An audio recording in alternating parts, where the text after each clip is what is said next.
Good morning and welcome to this week's episode of the Sports Curious podcast, where we are talking about the NBA season. We are very excited about basketball to begin. WNBA season just wrapped up. We're rolling into the NBA season. And here joining us to talk about all things basketball and giving us all the interesting conversation starters version of basketball. Scott's done a really good job of cultivating great bits of notes for us. So we are really set up for success when it comes to the basketball conversation. So Scott, welcome to the podcast. Thank you for having me once again. October, the month that keeps on giving with sports. So we have the NBA starting now amongst NFL and college football and hockey and baseball playoffs and WNBA playoffs ending.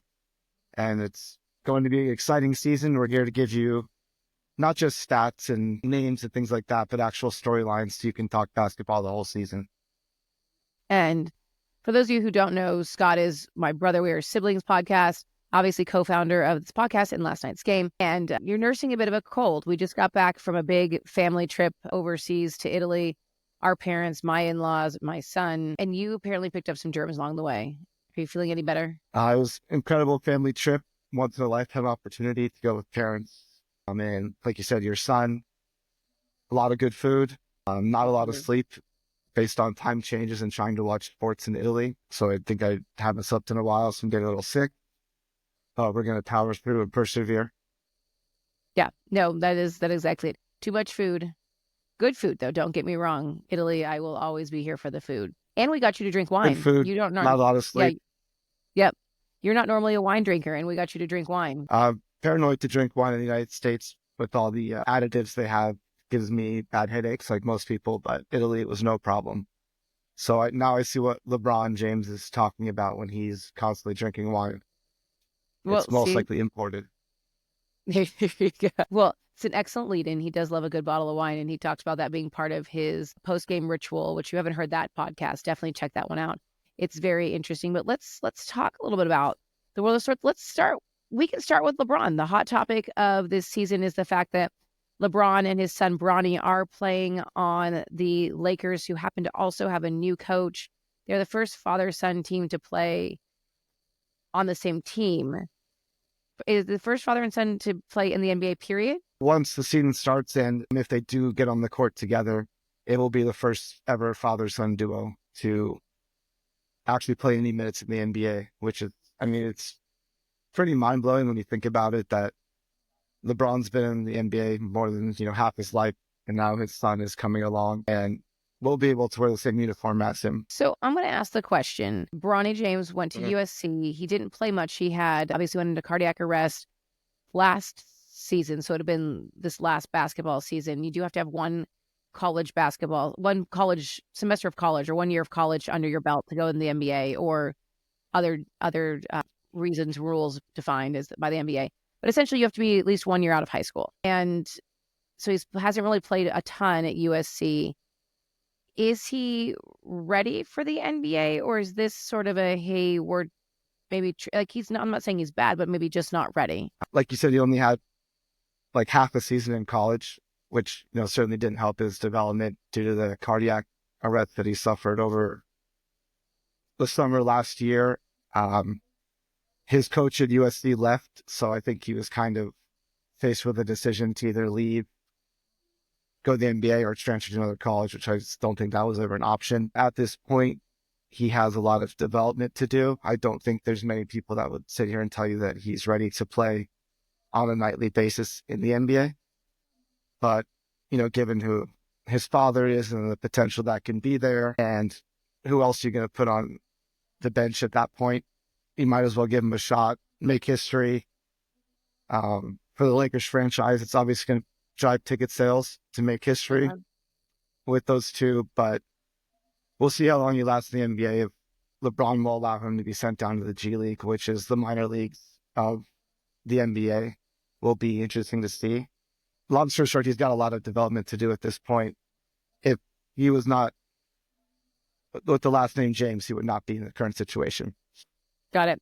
And if I recall correctly, he also got paid very well compared to what a rookie would typically make rolling into the NBA. Yes, the 55th position in the draft is not typically a spot that's going to get guaranteed money and guaranteed contracts, but he got guaranteed money for his deal. I think it's a 4-year deal with a couple million guaranteed, which is actually just unheard of to happen. Most of these guys are two-way contracts, or which is G League and NBA, and they're kind of conditional with the payments. So Got it. there's certainly some favoritism going on here. Yeah. Well, I mean, like you said, I'm sure that the Lakers have made bigger gambles on someone for $1.2 million. Essentially, they made bigger gambles and lost, where this one, in theory, will pay off with jersey sales, ticket sales, all those things. Because do you think LeBron retires after this year? Or is that not even part of the conversation? He continues to defy the odds. I mean, he's already got so many records as the leading scorer in the NBA history. So we'll see how this year goes. But I would assume he's got one more year, I think. Okay. So I mean, depending on how much wine he drinks from Italy, I think he's probably got 2 more years. Yeah, I mean, he's a freak of nature in the sense that his age and how still in phenomenal shape that he is. And so why not? Yeah, I mean, he's still better than 90% of the players in the league at his age, so you might as well keep going. So I'm going to use that to lead into one of the things that obviously ages you is travel. And what I never really think about when I look at a basketball schedule is the back-to-back games, right? Consecutive games. We've sort of, they put in some modifications the past couple of seasons when it comes to a back-to-back game versus breaks, et cetera, et cetera. Talk to me about it, because the Lakers apparently play the fewest back-to-back games, which might give a little extra love to LeBron and his aging knees. Talk to me about the whole back-to-back game and what that looks like from a team travel standpoint, because as you and I come back and recoup from jet lag, granted, that's Italy versus here, but they also have international games this season. So talk to me just a little bit about this whole travel situation when it comes to basketball, because unlike football, they're not really traveling every 5 days or so, 6 days. They're traveling on a constant basis. And back-to-back games are a huge point of contention with schedule makers and players. There's the load management kind of mindset nowadays where back-to-back, where you're playing games back-to-back nights in different cities, traveling in between. I mean, going from different time zones, as we've experienced, can really play a huge role in injuries and recovery from injuries, especially when players are getting older. Most players hate back-to-backs and they don't want to play in them. And this year, in the past, they've done a very good job of not scheduling a lot of back-to-backs, but for some reason, there's a 14.9% increase in back-to-backs this year, which is kind of stunning. But I think travel has improved so much. A lot of these teams have, their own planes that have been modified, to have beds and recovery options on them, which is good. But yeah, most players do not like back-to-backs. And there's some like Joel Embiid, who's on the 76ers. He's suffered a lot of injuries throughout his career. He played for the USA in the Olympics, so he's coming off a long summer of play, a lot of wear on his body. He said he won't ever play back-to-backs the rest of his career. Yeah, I mean, that's a lot. And I guess that's true. Like, it felt like we had such a short off season, but these guys we all saw just, I guess, what's that, 2 months ago in the Olympics, and they made it all the way through the gold medal round, which meant they had a lot of extra basketball to play. Yeah, I mean, that's a lot of extra wear and tear, especially guys like LeBron, who played a ton of minutes, had to carry the team most of the Olympics. They played through mid-August, and that's and they played so many games traveling up to the Olympics. I mean, these guys really only got a month or two of rest before the season starts, so we'll probably see a lot of minutes restrictions and load management on guys like LeBron, Steph Curry, who's getting up there a little bit in age. He had to play a huge role, so it'll be interesting to see the impact the Olympics had. We saw the impact it had on the WNBA season. I think a lot of the players got pretty tired towards the end. So we'll see how NBA kind of ramps up as they go coming off that Olympics summer. Sure, it makes sense. Well, one day that's built in for an off day for all of them is Election Day. And this is something the NBA started, I believe, last year, that they will not be playing any games on Election Day, which is Tuesday, November 5th. And they will encourage the broader community of NBA fans to go out and vote instead of watching basketball. So I thought that was a really interesting thing they did a couple of years ago. Everyone will play the day before on Monday, and it's going to be a whole lot of basketball. But the actual day on Tuesday the 5th, go vote and don't watch basketball. Yeah, it's a great initiative to have. And especially the day before, rarely do we get all 30 teams playing all one day. So that's going to be just complete chaos. So everyone will enjoy that on Monday, and then Tuesday. I think it's the third season that they've ended up doing this, to where they give the day off to everyone. And a lot of the stadiums, and they actually open up to be polling stations, I believe. So they're taking it more than just giving the day off. They're setting up places for people to vote and exercise their constitutional right to vote, which is a good thing to do. Right. And they're doing a lot of campaigns around going out and voting, registering to vote. And so if you missed that, November 5th, mark your calendars, find your local polling place and go out and vote. Because as we say in our house, if you don't vote, you can't complain. Exactly. And everyone wants something to complain about. So this is a true statement. Don't blame NBA on not voting. Well, it's interesting because they're going to have all those 30 teams playing on Monday. Could be competing with Monday Night Football. But the NFL has been really stepping on the toes, kind of like a bully a little bit on the NBA, because Christmas Day has always been the NBA's day. They always had Christmas Day games were a big honor in the NBA. And then all of a sudden the NFL decided, you know what? There are people home on Christmas Day. We'd like to also play some games. And the NFL came through and they have bigger numbers. I mean, that's just the way it works. And they really kind of stomped on the NBA's parade for Christmas last year. And they're doing it again this year. Yes, they are. NBA has always been synonymous with Christmas. Those are usually the biggest rivalries, the biggest matchups. And people were just used to opening their presents and watching NBA all day. Like you said, NFL is just kind of a ratings bully. And even though Christmas is on a Wednesday this year, the NFL, said, we don't care about what day of the week it is. We're playing games. So we have two games. We have Chiefs, Steelers, and Texans, Ravens, which will be on Netflix. It'll be interesting to see how that kind of impacts the ratings. People having to figure out Netflix passwords and whatnot. Yep. But last year, the NFL crushed the NBA. Ratings were down 23% in NBA just last year alone with the games. NFL is a ratings king. Whatever they do is going to draw. It doesn't matter who's playing. It could be the worst game of all time, but they're going to get eyes on it, especially with Mahomes and Kelsey and the Steelers. So to start it off, it's kind of tough for the NBA. Well, give your favorite football fan a Netflix subscription for Christmas. But speaking of Netflix and the NBA now has nationally televised games every day of the week, but almost every day is on a different platform. And so that makes it's confusing, but it's consistent, right? Every Monday is on Peacock. And so it's interesting that they've really been this first one to, I don't want to say streamline, because you're still having to use 6 different services, but essentially streamline that every Monday is Peacock. Every Tuesday is something else. So talk to me a little bit about why I need additional TV providers as we do, additional streaming services. So the good thing with this, that actually won't start until next year. Oh, okay, so we got have it. One more year of, apologize for there may have been some confusion in the notes. So that won't start until next year's TV deal. So this year we're still it's going to be easy to find games on ESPN and NBA on TNT.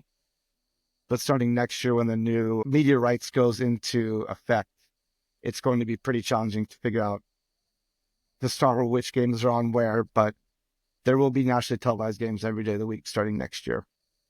That's incredible. Now talk to me about NBA on TNT. There's been a lot of conversation around TNT losing their broadcasting rights, and they've been a longtime partner with the NBA. We've talked to Charles Barkley and Shaq, and the whole crew has said they're going away. Their show is going away, and what does that look like? And so there's a lot of discussion around it. Can you kind of just give us a background a little bit around this so people can have that conversation around the topic? Absolutely. With the new media rights deals starting next year, there was a huge bidding process. And unfortunately, the NBA chose not to renew NBA on TNT, which is kind of everyone's favorite post-game, pre-game show with Shaq, Charles Barkley, Kenny and Ernie. It's goofy. They get off topic. Charles says whatever's on his mind, probably offends half the country. But it's just it's loose, just not as buttoned up as a lot of the other shows, which people like. And it's kind of become synonymous with NBA. And fans are pretty distraught that it's ending after this season, which I think a lot of people thought that it was over after last year based on how things were discussed. But at least we get one more year of these four guys just chopping it up. Yeah, it's fantastic. It's always entertaining. You never know what you're going to get when you watch it. That is for sure. Thanks for clarifying that. Charles with whatever he's going to say with the women in San Antonio and churros and many other things he said. Yes.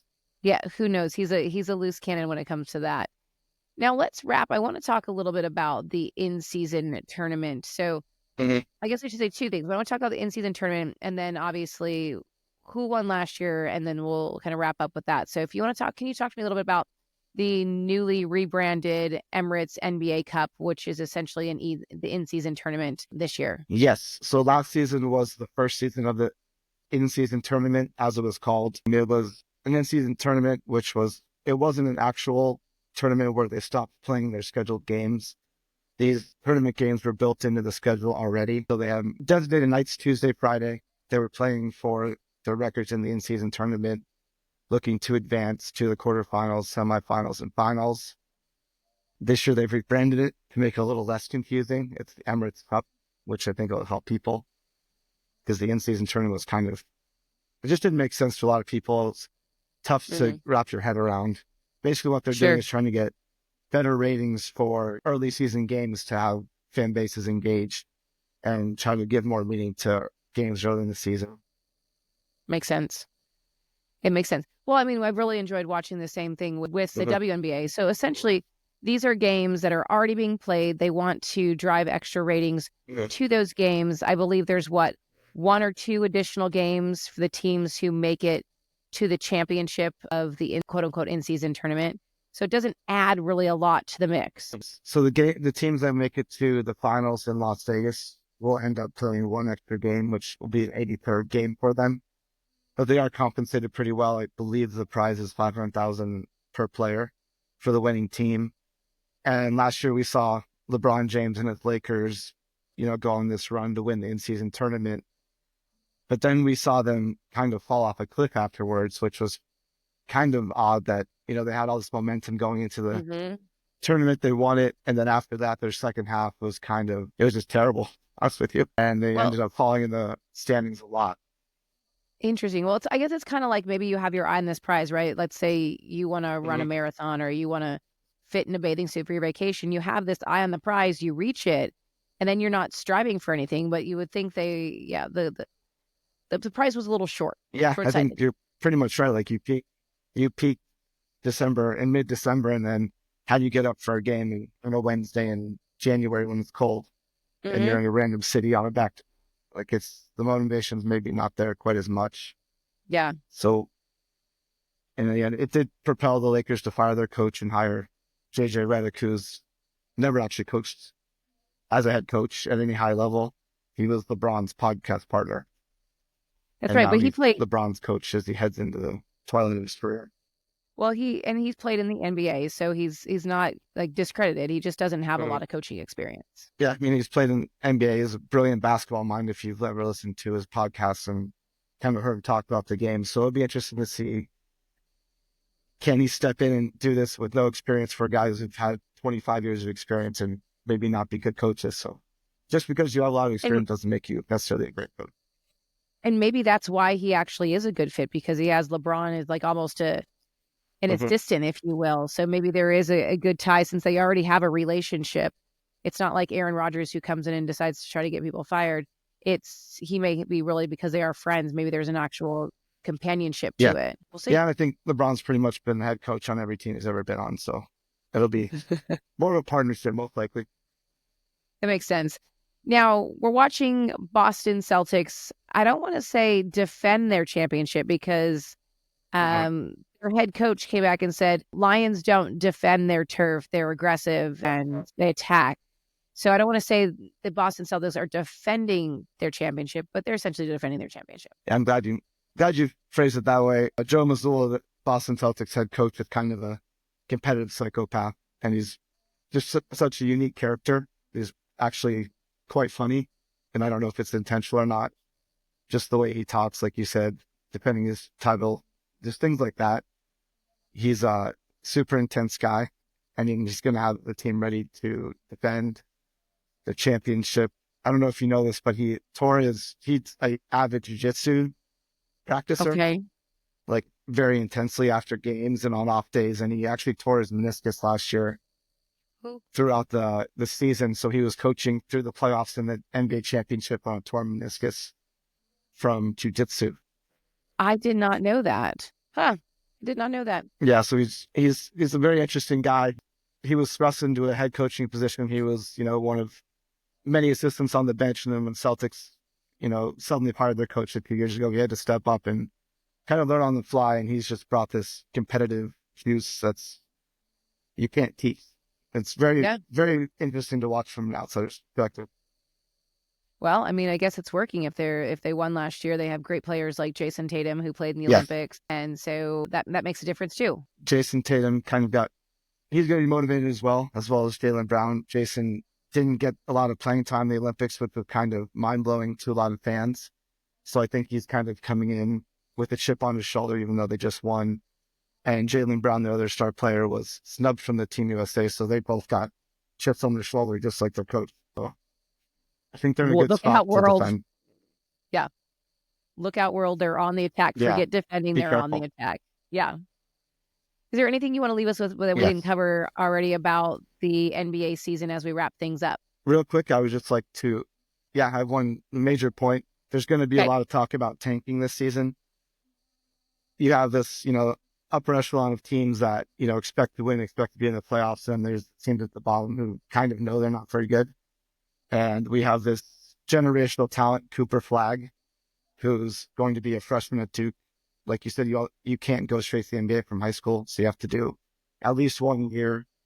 He's about 7 feet. He's been scrimmaging with NBA players for years during the summer, giving them fits. So you're going to see a lot of talk about teams tanking for Cooper Flagg coming out of Duke.